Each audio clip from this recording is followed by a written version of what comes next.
wonderful to be here at Lawson State Community College. I want to thank Dr. Ward for his hospitality. We're going to end up addressing a much larger crowd, but I wanted to take time while I was here to have a chance to talk to some people who are extraordinarily active here in Alabama around the issue of payday lending, title lending, and frankly, predatory lending. Here in Alabama, like in many parts of the country, including my home city of Chicago, a lot of folks will, come across some difficult times. Occasionally, something happens. Somebody gets sick in the family, although now they've got the Affordable Care Act, hopefully we'll find that on. The car may break down at a bad time. A child may need something, and if things are tight, and many of these communities don't have traditional banking services, too often they get steered into payday loans. And the challenge is that the interest rates that are so often charged on these short-term loans, they can be as high as 400, 450% interest. Means that a $500 loan might require $1,000 in interest on top of the loan.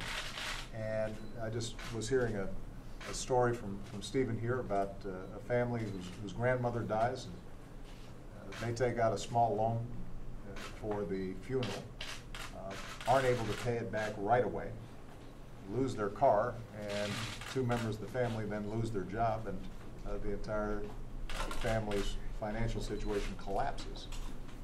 That's not who we are. That's not who we should be as a country. And the good news is that the Consumer Financial Protection Bureau that was set up under Wall Street reform announced today that they're going to be initiating regulations to make sure that we're adhering to a basic principle, which is if we're going to have financial institutions provide loans to families and individuals, they got to make sure that these individuals have the capacity to pay them back, that they're not going to be on the hook and burdened in perpetuity as a consequence of what was a short-term problem. We don't want that translated then into a long-term financial crisis for these families.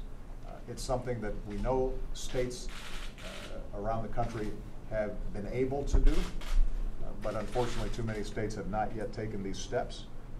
By having a federal rule through the Consumer Finance Protection Bureau, we're going to be able to make sure that more and more people get more protection. And in the meantime, these outstanding folks who are sitting around the table are going to continue to push at the state level to try to make progress. And it's important to note that this is not a partisan issue. There are Republicans as well as Democrats who care deeply about this issue. There are members of the faith community who see a biblical injunction in not engaging in usury and taking advantage of people at moments where they're most vulnerable. And so we very much appreciate both the Democrats and Republicans here in the state of Alabama who are promoting state-based solutions.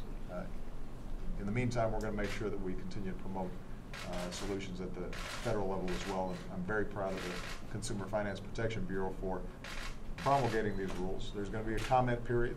There's going to be a lengthy debate. But I'm going to be on the side of making sure that these rules are as strong as possible. Okay? Thank you very much. Did I miss anything? Thank you.